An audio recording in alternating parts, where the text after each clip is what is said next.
Hello, everybody. Welcome once again to another installment of A Rebel Without Applause, coming to you as I always do from my little nutshell of infinite space, my television studio apartment right here in the wood of the Holly. On the other side of this digital divide, I have an incredible individual who's coming to me from Miami. She is a winner of countless humanitarian awards, and she has found herself over the last 21 or 22 years at the wrong place at the right time, or the right place at the wrong time. She earned the honorary Doctorate of Letters in the Humanities from Loyola Chicago University. She's also won the Order of Australia from the Australian government and Queen Elizabeth, Medal of Excellence from our own 82nd Airborne. And this person is just back from the killing fields of Ukraine, and I want to welcome her to A Rebel Without Applause, and more specifically, my latest playlist, Ukraine Voices. Welcome, Dr. Alison Thompson. How are you? Hi, everyone, and thank you for having me on the show.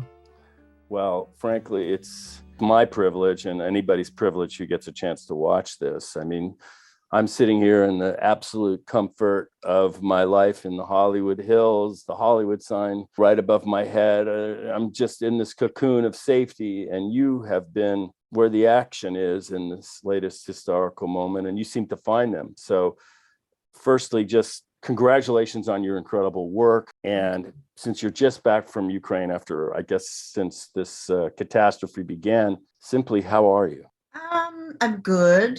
Disturbed about Ukraine, and it's weird coming in and out of a war zone and then to Miami. I'm still looking above for the rockets and the missiles to go over the head, and when you see the chemtrails overhead, I kind of have a second look. There's a major civilian war going on. These are fishermen, farmers, and accountants and lawyers and filmmakers, and they're given a uniform and a gun, and they're being sent to the front lines, and they're dropping like 100, 200, 300 a day. So it's really tragic, but the spirit of the people is really high right now. So I'm staying on that high with them, and I'm not going to give up. I'm going to continue the work.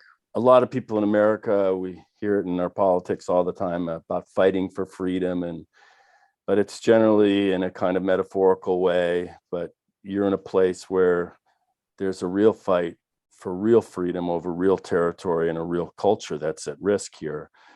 I can only imagine what that's like. Especially for when you say the fisherman and the farmer, because it's actually his river and it's actually their land.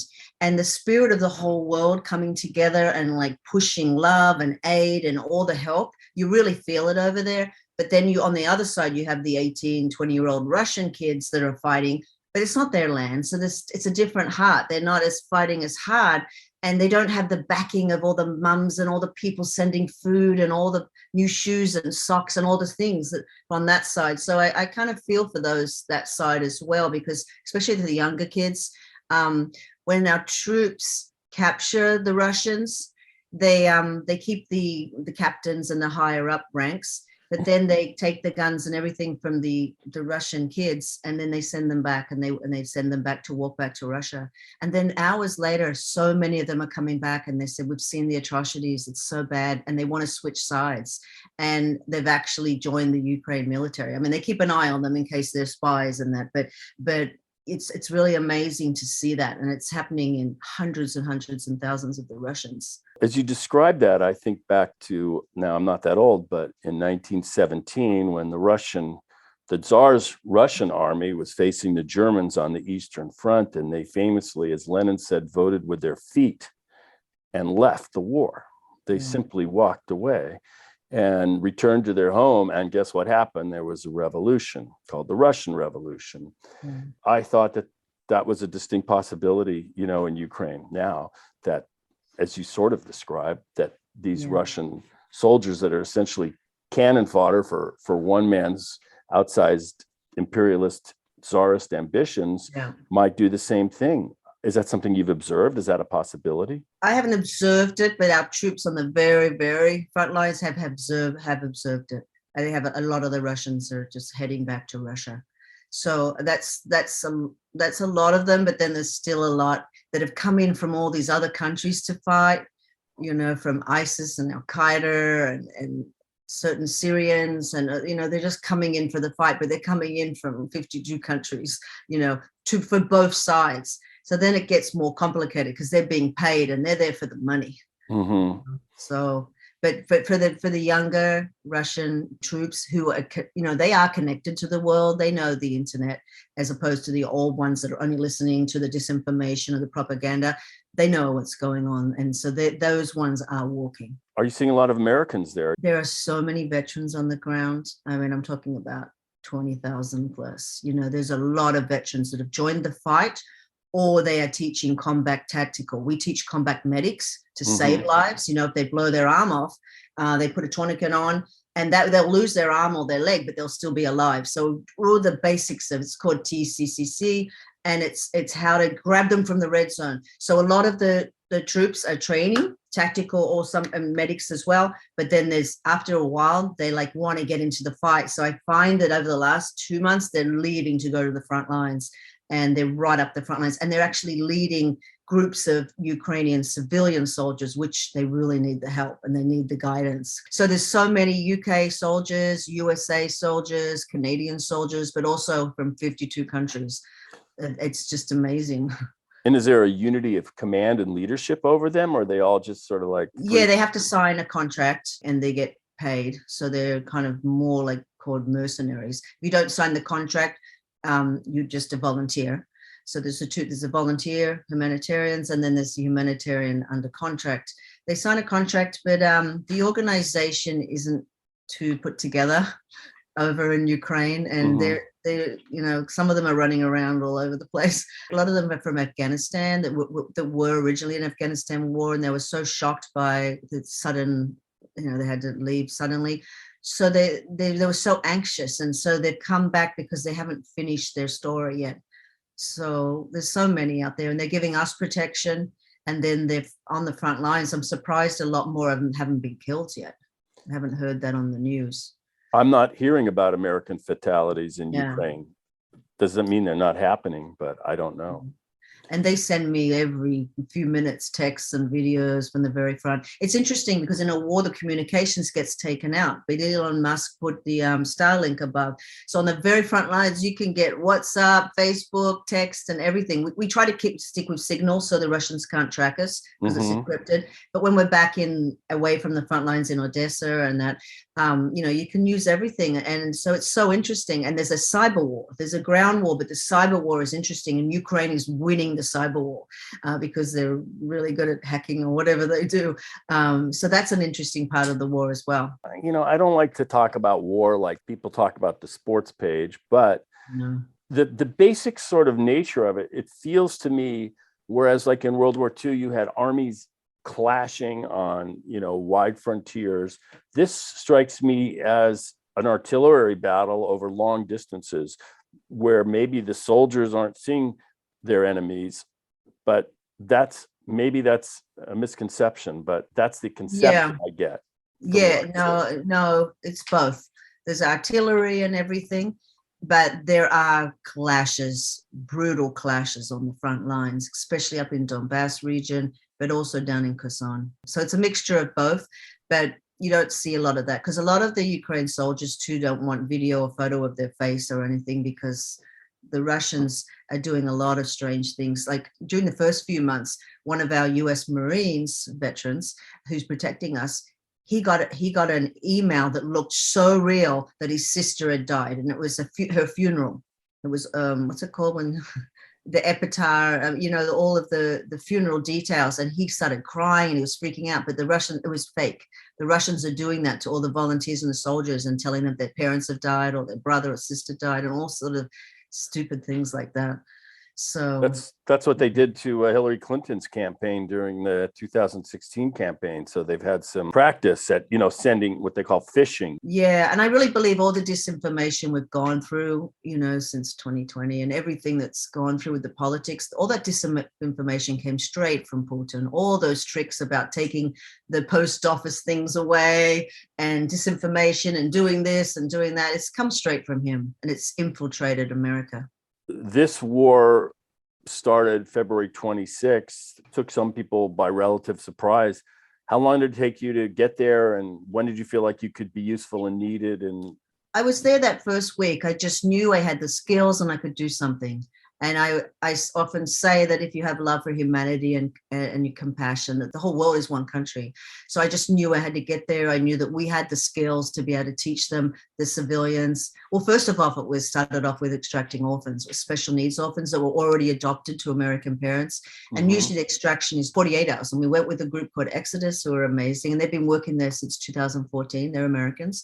But it was so much complicated on the ground. It was just hard to maneuver. A lot of the orphans were behind Russian territory. A lot of the orphanages, even though we had all the paperwork, wouldn't release them because then they'd be out of a job. And then there was some other tricky stuff going on with the government and things. So we pivoted to rescuing hundreds of women and children and just getting them from frontline towns and getting them to borders. And then a lot of other orphans we have in orphanages on the border of Moldova.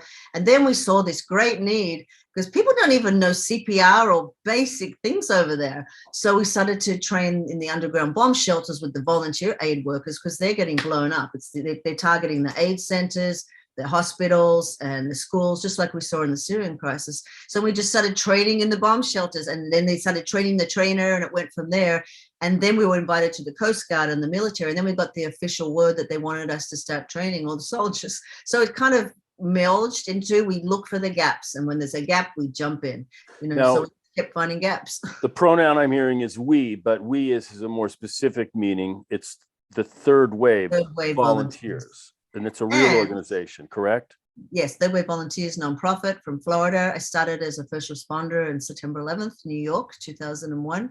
Rollerbladed down there. I rollerblades 8 miles and ended up being under the North Tower and helping and washing out firemen's eyes. And then FEMA kept trying to shut us down, but I was with some other nurses. And then they kept coming around. Oh, it's time for the professionals to take over. And then they go, yeah, and they go off, and then we keep washing out firemen's eyes and collecting like body parts on the pile. And then the last day they came through, and then they looked around, they covered their badge and said, please stay, that everyone's needed. And that's how we got our motto, because it's not just medical people. You need someone to carry the water, someone to hug people, someone to peel the carrots for the food. And there's just a job for everyone. So that's our motto, is everyone's needed. And it's strange that it came out of a FEMA situation. So that's how it all started. And we've been in every major natural disaster since, usually when there's 300,000 dead, the big disasters. But then we started working, as we started in a terrorist situation with the Syrian crisis, the Venezuela crisis, and now in Ukraine. You have these natural disasters, the tsunami and hurricanes and earthquakes in Haiti, for example, all these places you've been to. But this is kind of unique for you, the Ukraine, because it's really a war, and you're really on one side of this battlefield as opposed to a natural disaster, which is indiscriminate. How has that affected your mindset? It hasn't affected me in a way that it was still helping humans. There's still starving people. There's still so many people that need help medically. So there's all those elements in play, but you have rockets going over your head and you could die at any time. When I went down to the World Trade Center, I said a prayer and I said, look, I've had an amazing life traveling the world. If it's my time, I'm ready. And because I prayed that, it got the fear left, and it was filled with love. And I still pray that whenever I go out on a mission. And, we've been lucky so far, but I'm not stupid too. I'm sort of use a more intelligent approach of where I go and everything, but you never know what can happen. But it's still helping people. I still call it a disaster. It's just a bit more dangerous over your head, and you're not sure where they're going to land. And what areas of Ukraine? It sounds like you were all over, from Lviv to the east. Yeah, all over in the early days. Not Lviv, but more just on the east. We're just on the east. I have an apartment in Odessa, and then we push out to the front lines wherever it is. But now we're focusing on the southeast, where there's a great battle of Kherson. Now, a lot of the battle has been up in the Donbas high region, where they took a lot of land, but now half the Russians are all heading down to Kherson for this great battle, which will happen between now and the next 3 weeks. And they've really bombing heavily down there, but a lot of them are trapped in an area. The Russians are trapped in an area, and they're surrounded in some certain areas. So we're pushing through, and I feel like we're going to win in the south. And if we take back Kherson, we're going to push through to Crimea. I know that there's no winning in wars, but all I can do is love in action and just trying to help good people, because it's a genocide. And just seeing the atrocious things that are going on, and working with the raped women, the raped babies, the raped little boys, and what they've gone through. That has to stop. Like, I know no one wins in war, but that has to stop, and at least that will stop. But I don't know how long for. They invaded in 2014, and now, so they'll probably just regroup and do it again. But it's against the rules of the world, that big bully coming next door like that. It's shocking. So that was one of the questions I've asked a number of people. Is this war an expression of Russian will, or are they at the mercy of one psychopath? Yes. They're at the mercy of a psychopath. I have so many Russian friends, and everyone in Ukraine has their parents living in Russia and everything, but there's so much misinformation when they call the parents don't believe there's a war. Like, they denial because of the disinformation. It's really Putin at the top, because I know way up at the top when that Russian diplomat resigned, he said it's all about Putin and his palaces and getting richer and richer and grabbing more land. And it's all about that elite rich at the top, because even up near the top with his cabinet, he's put a lot of them in jail, and a lot of them are against it. Like in the early days, we saw hundreds of thousands that they arrested, which were against it. So it's really this madman at the top, and he's equivalent to a Hitler, and he must be stopped at all costs. I've often wondered how he's been able to maintain his chain of command all the way down to the young private sitting there in a foxhole in Ukraine, waiting to die. Why isn't there just a massive rebellion against him or a coup? That's a mystery to me. It's a mystery, and it is due to the misinformation. They are telling people that there are all Nazis in Ukraine, and that it's against US part of it, and the whole West, and that we're doing chemical weapons on the Russians that are in Ukraine, and we're killing anyone that speaks Russian, and it just all the ridiculous stories. But the younger generation know, because they have been protesting, but it's really mainly the older ones. But the chain of command is really terrible on the front line, on Ukraine's side and the war. There's no communications between them. Like in sophisticated wars, you have all this technology. So even the Ukrainians are shooting Ukrainians, and Russians are shooting Russians, because they don't know who's behind the tree. There's no intelligence that way when you ride up to the front. And even the Ukraine, even US soldiers keep complaining about it. They're like, there's just no communication. I had to buy 10 little cell phones for them to go on a mission to try to communicate just with their unit, because they were trying to distract Russians. Ukrainians were trying to free a village. So they all went this way and were shooting at the Russians to distract them over here so they could get that village. But they don't know who they're shooting at, because there's just communications is really bad. I'm not talking about Facebook and all that sort of stuff. Yeah, they don't have the walkie-talkies or whatever they use in there. So that's all mixed up. There's a lot of problems with this war. Even the soldiers, if I just know that when they're in Afghanistan and that, the soldiers had like a mess hall and they had food and things, but these soldiers are just living in these pits for months, just like a hole in the ground, and they just lie there day after day with a can of baked beans or something. So that the support is, hard that way. You're in the combat zone. You're seeing the destruction and the missiles and the bullets. Oh, yeah.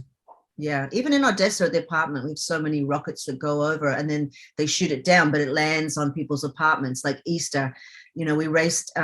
We were on Easter. We were under bomb in Odessa, and we went down to the underground bomb shelters. But a lady just had a baby, a month-old baby, and she was killed. The baby was killed, and the grandma and 9 others just sitting in their apartment because they had to shoot down the missile. So the missiles just land wherever. Talking about that day, there's always important a sense of humor in disasters.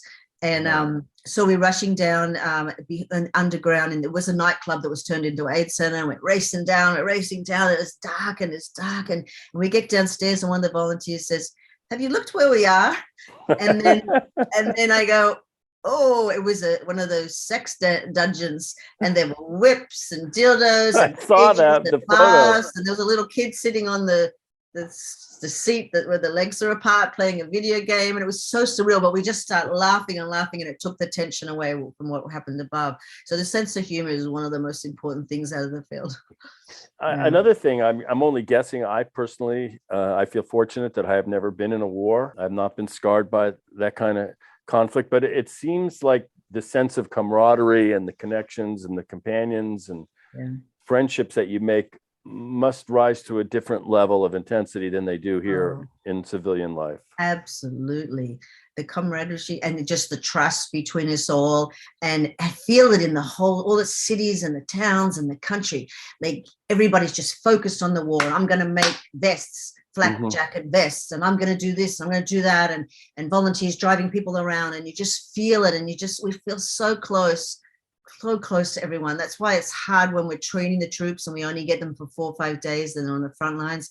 And then we hear a week or two later that they were all blown up by mortars or mines. It's crushing because I remember their faces so clearly in my head and my heart, and we had little moments together, they're so thankful that they keep giving us presents, that they'll give us a patch or they give us a present. And we don't want presents, we're just there to help. And they give us a drawing an artist did of our team or something, So I have all these little things, and a lot of those people aren't alive anymore.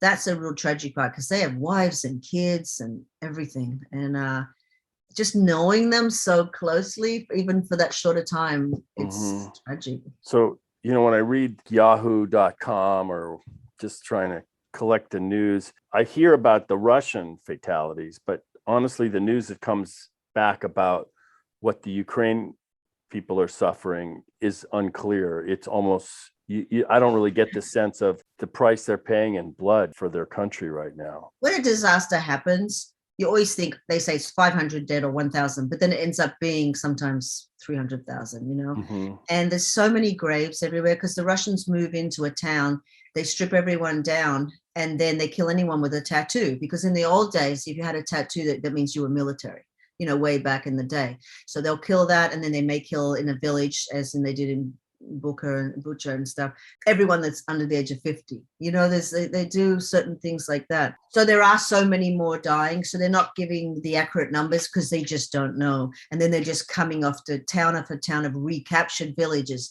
that they find graves of hundreds and hundreds of people. So they didn't know that, when they ask how many people are dying, it's not just the civilian soldiers on the front lines, it's villages full. Like one man had to bury his whole apartment building because they killed everybody. And they gave him 20 minutes to do it. And I've dug graves before with the Syrian crisis. It takes a whole half a day to dig a grave with a whole bunch of people. You had to do it in 20 minutes. So the war crimes are just very brutal and violent. Russia has made incredible gifts to our world culture, whether it's Tchaikovsky or Chekhov or Pavlova. Yeah, exactly. And their leaders wear suits and ties. But the nature of this war is genocidal. It feels like it's an assault on the culture of people, as well as borders. It's trying to depopulate sections of the nation so that burning the wheat fields. Burning, food, assault on it seems like Genghis Khan, medieval. Of course, there's a history between Russia and Ukraine. Holodomor, it's not the first genocide perpetrated by the Russian Muscovites against the Ukrainian people. It's just hard almost to imagine in this day and age. Yeah, it's a maniac that's not very well, and if he doesn't have too long, he wants to take not only Ukraine but many other countries or with him. You know what I mean? I don't doubt for a second he would start using the chemical warfare or even further with nuclear, whatever, because he's going to die. I think he wants to take a lot of people with him. It's brutal. And it's a war of oil because Ukraine has amazing resources and oil, and they could provide oil to all of Europe and the world, and Russia would be obsolete, and they know that. But they're joining with Iran. They've been meeting with Iran to get weapons, and then China are on their side. So they're forming this superpower of China, Iran, and Russia together against US and other areas. So that's the scary part. Yeah, well, we're in this, what the 19th century people called the Great Game of these huge chess pieces. And even today, Nancy Pelosi arrived in Taiwan as a kind of warning to the Chinese. It's all part of this greater geopolitical game. My feeling is they're part of the big capitalist supply chain. Their economy hangs on American consumption. I just don't know if they're willing to sacrifice that for. I think they've been emboldened by this war. I think they're going to move on Taiwan. I hope not. So your life, Alison, is a triumph of reinvention. You were raised in Australia. Was it Sydney? Sydney, and in the Australian bush, really, on the bush. And you're a surfer girl and adventurous. Girl, then a nurse, then a math teacher, then a very bad accident. I was crippled in a car accident in a wheelchair. Had to learn to walk again 14 months later or whatever.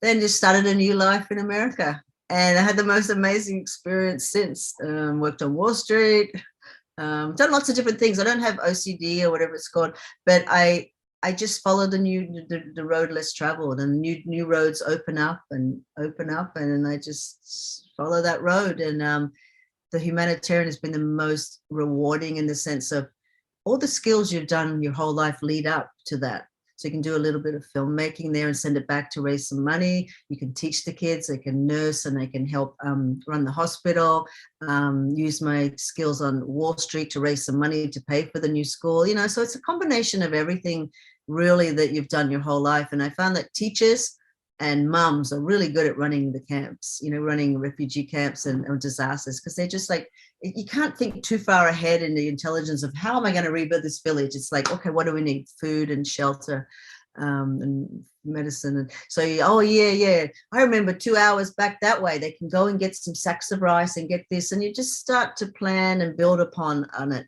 And it works. And it works when the grassroots up. The problem with all the disaster aid that goes on from the top down, from FEMA and the governments down, that doesn't work.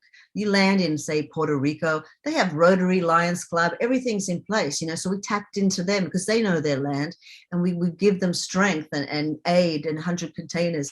And then we got 7,000 volunteers from all the universities. So people are ready in disasters. They just may have lost all their homes and that. So it's really grassroots up of how it works, and everyone has to step up. These disasters used to be one big one a year. Now it's back to back to back that we didn't do the whole world. We don't do the whole world anymore. We do US, Caribbean, Central South America, because it's just constant. So everyday citizens have to step up. And now we're doing a lot more work all over America because we're in a mess. There's Louisiana gets wiped out every year. Texas, Alabama, Florida, all these areas where the hurricanes and the fires in California, we're in a lot of trouble here. So we're doing a lot more work here as well, trying to balance it all. And so every citizen needs to step up, and there is a place for everyone. And that's what we allow in our organization. People come on trips and they're like, I have no skills. And then you see them out there playing, doing artwork with kids or running around. And I found that all the different skills that journalists are very important. That's why we go. That's why I went to the 2004 tsunami, because you saw the bodies for the first time. They were showing on TV, thousands of bodies in the streets. So that front line is really key to get volunteers and people to go and help. If it's not on the news, we don't know it's there and we don't go. The sad thing is there's so many disasters that it stays on that disaster for a few months, but then it goes to the next one. And there's still 10 years of rebuilding or work that is in the last disaster. So we're prisoners of the news cycle. I will say that I did make a $100 donation to the third wave today. Oh, you did? Yes. Thank you. Through the website? Yes. Oh, thank you. I'll have a look tonight. Thank you very much. That will be used for food for the front lines, because none of us have salaries or anything. And besides paying an accountant to do our taxes once a year, the money goes straight to the people. And so I'll give you a little call once I'm in the front lines, and we go to the supermarkets, which is big supermarkets still in areas that aren't being bombed. And in Odessa, we fill up the vans and we plan all the necessities. So they get food for a month, about 200 people at a time in different villages up the front. So that's what we're focusing on now, is still doing the medic training, but mainly delivering food to the front lines. So your donation will be feeding somebody. Well, good. And for other people that would like to do that, what would just be the website? I will put it on when I... Yeah, just go to the website. It's thirdwavevolunteers.com. And you can sign up to volunteer there. And I'm the one that will be answering you. If you're a volunteer.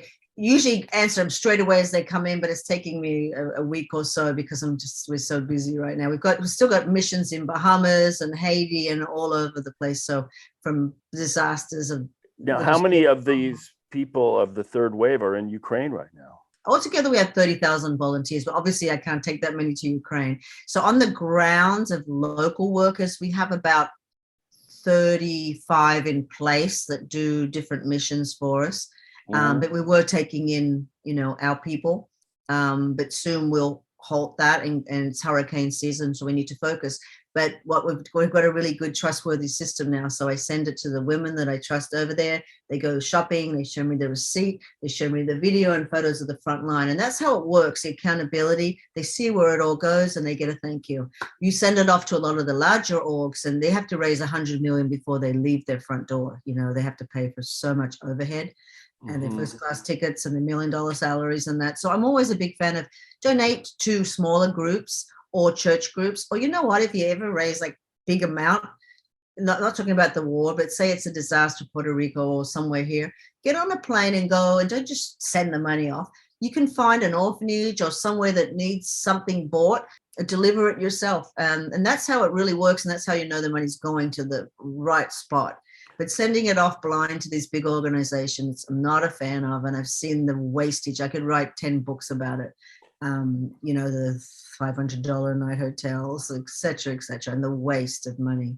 Well, one of the thoughts that I had if I were to go to Ukraine or one of these places personally is that, okay, I'm there. I'm another mouth to feed. I'm another bed that has to sleep. I mean, I am making a demand just to survive on that place. So where's the difference between you're really helping or you're just like, no, it really helps because you're feeding the economy. That's why when I buy $2,000 worth of food at a time, that's going to the economy. I don't need to bring it in aid containers and all that sort of stuff.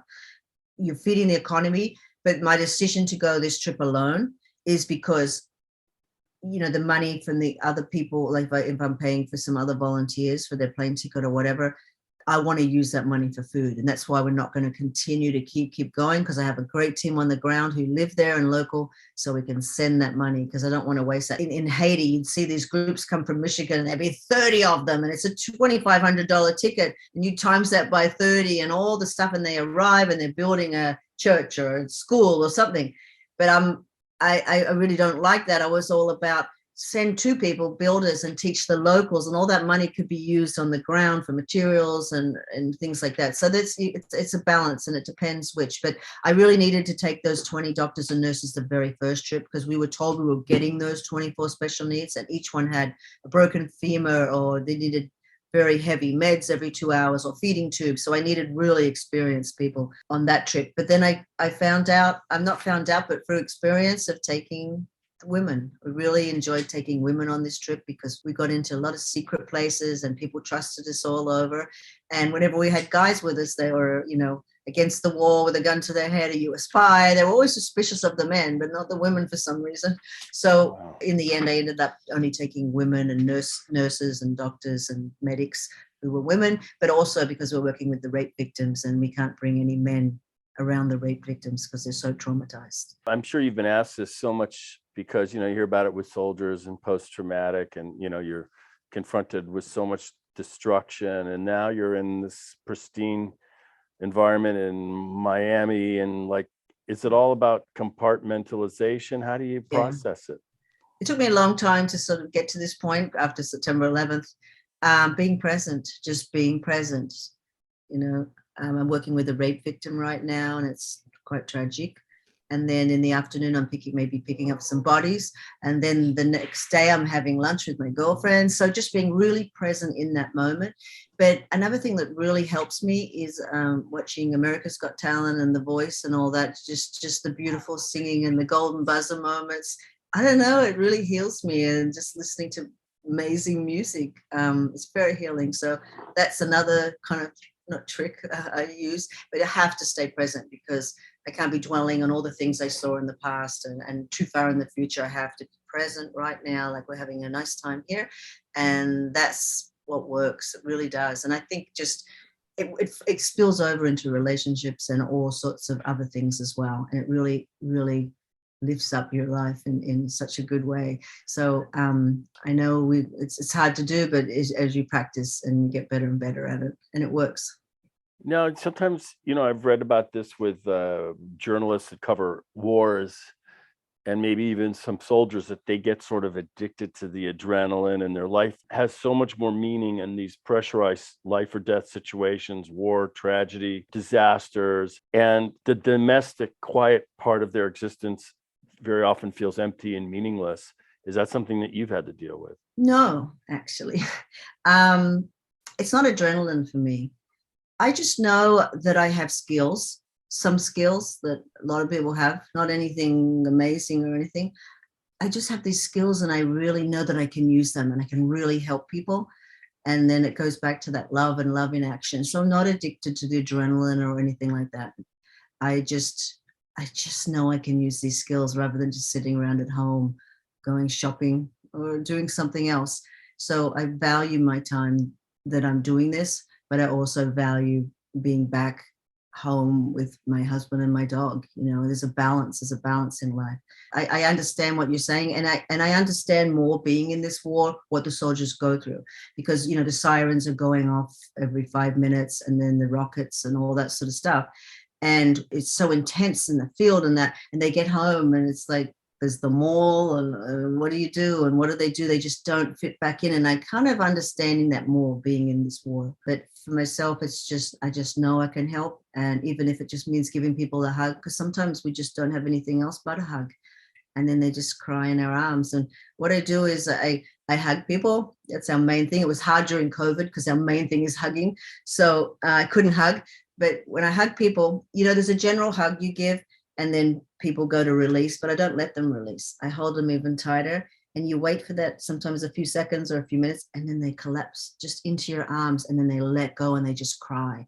And the serotonin is good for them, but they just finally let go after months and months and months of stress, trying to work out their home's gone, or what they're going to do with their kids, or how they're going to eat. So that those type of things are skills that aren't set down in the disaster aid manuals, but they're things that really work and they really heal people. So I concentrate on the love and the healing, and I get excited to do it. When I'm in a zone where there's hundreds of, like, thousands of dead bodies and everything's gone, I just feel at home, and I just feel like, okay, let's start here. Let's start hugging people.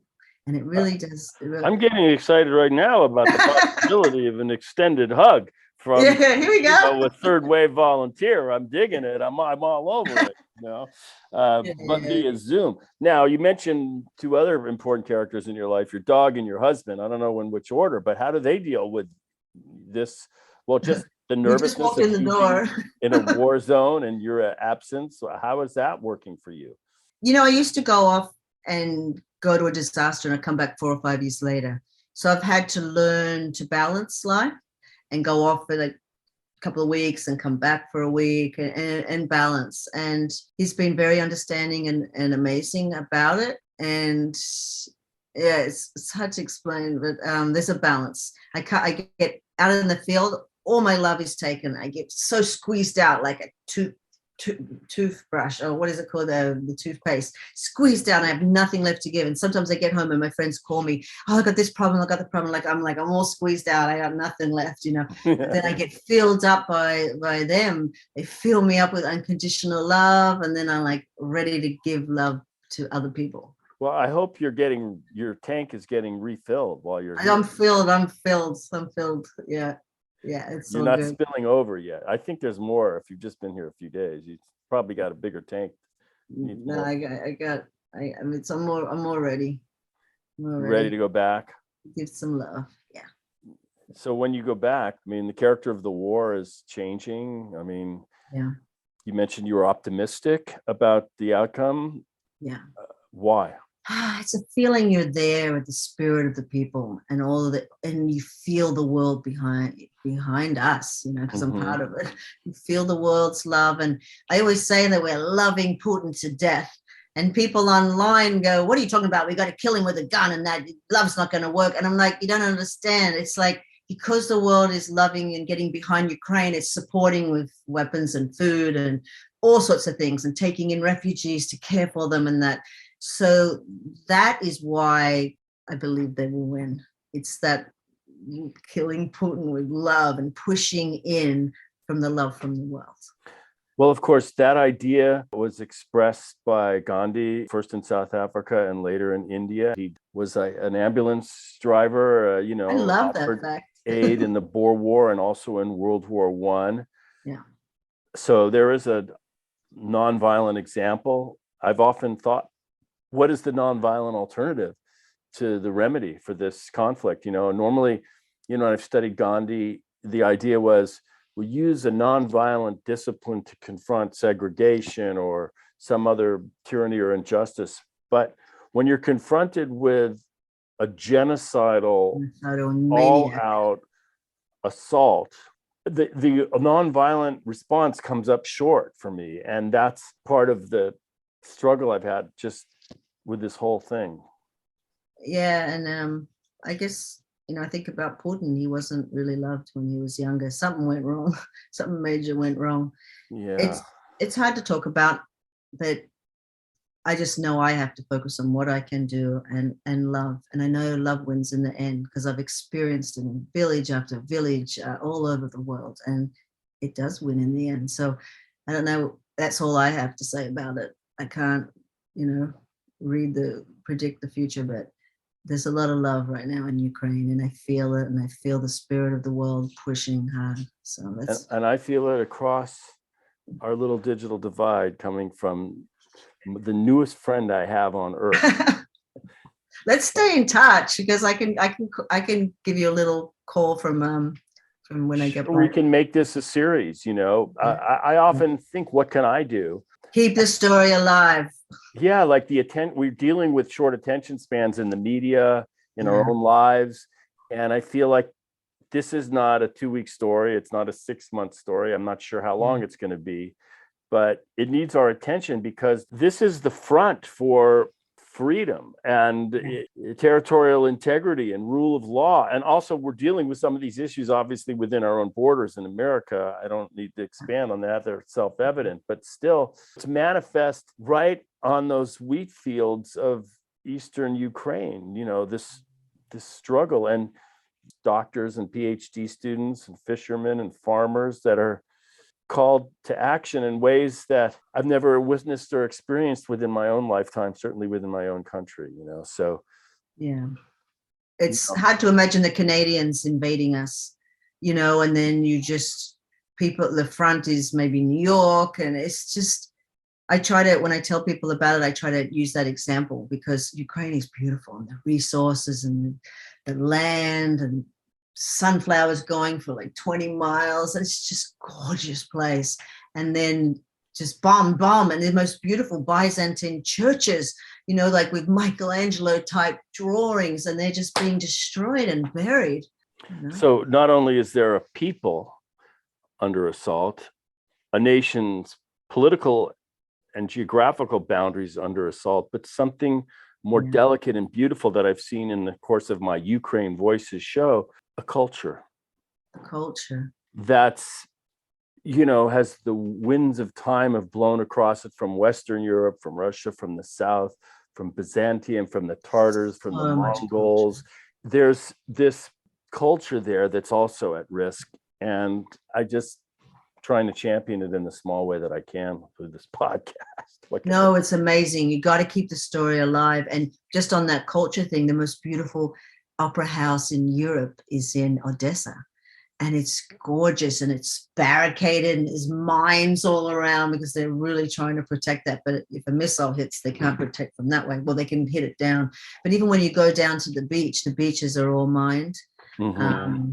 It's just bizarre. But then people are going about their business everywhere, even in like the front area villages. Like I get back from a training and I'm driving through this little village, maybe 4 houses, and there's a lady trying to teach her 3 or 4-year-old on one of those bicycles how to ride in a little red jacket. And I'm like, there's bombs down there, but she's trying to teach her daughter how to ride a bike. It's bizarre. And then in other areas, there's restaurants open and people are going about their business, and it's just bizarre. Life like the mighty river Volga and what's the big river, Dnipro? How do you say the big river? Dnipro. The Dnipro keeps flowing in spite of everything. So that's, I guess, part of the story. One village is this tragedy, and then somewhere else, somebody's learning how to ride a bike and play an instrument or whatever. Seems like that's the canvas that you've observed. Yeah. Wow. Alison, I want to first give you a last opportunity before we say goodbye to share with people how they can volunteer, be helpful, make a donation, because essentially what I get from your TED Talk and the websites and the interviews and this is that what you're saying is there's an open invitation and there's a place for everybody to make a difference in this calamity and others. Really true. You know, you don't have to chant on the hill and shave your head, you know, but there's room for everybody. We're all a village. And there's so much suffering in America as well. You just go down the street to the poorer areas or whatever you can do. It's just about getting out there and doing something, you know, because there's just so much need out there. And it's just waiting for everybody to do something. That's all I say, just do something. You know, we can't take everybody to Ukraine, but as soon as you hear a disaster or something's going on near your town, just step up, go over to the main church and then start just helping somewhere. You might be cooking, you might be organizing aid, but they really need you and everyone is needed. Doesn't matter if you don't have any skills. Well, one of the things that I got is sort of my final thought as you described your experience when the two planes hit the World Trade Center. And at that moment, you found a meaning in your life that had sort of escaped you, that has informed every second till this moment. Yeah, there's a bigger story out there. You know, we're only here for 80 years, if that. And you can just continue doing suffering and all the bad stuff that happened to you, but just let it go. You know, there's just so much more important stuff. It's family and friends in the end. It's not all the stuff you want to take with you. I just see people losing stuff in disasters and it's just stuff. So it's just about loving, you know, on the shores of Lesbos. You know, you have a refugee and a volunteer and they embrace and there's no walls or discrimination. And sometimes they hug for a few minutes or sometimes even longer. But it's just that beautiful moment of unconditional love and for two human beings to come together. So everybody can have that feeling and it's so healing and it's so uplifting and it spreads into all your relationships as well. And that's the happiness. That's the secret of happiness. I really feel like I've found it. Well, I got to get one of those third wave hugs, those extended third wave hugs. I'm waiting. Well, I want to thank you for your time. Folks, pitch in, chip in. There's a place for you. Third Wave. Thirdwavevolunteers.com. Okay, thirdwavesvolunteers.com. It's a couple clicks away. You can make a difference there. Sign up to volunteer, not for Ukraine, but it's hurricane season. Hurricane, I can guarantee you some bad stuff is going to be happening. We'll need your help. Plus we have fun. We play guitars around the fire at night. And bring my clarinet, baby. I've got the jazz going. That's my thing. So till next time, everybody, namaste, shalom, and aloha. By that I mean namashaloha. See ya.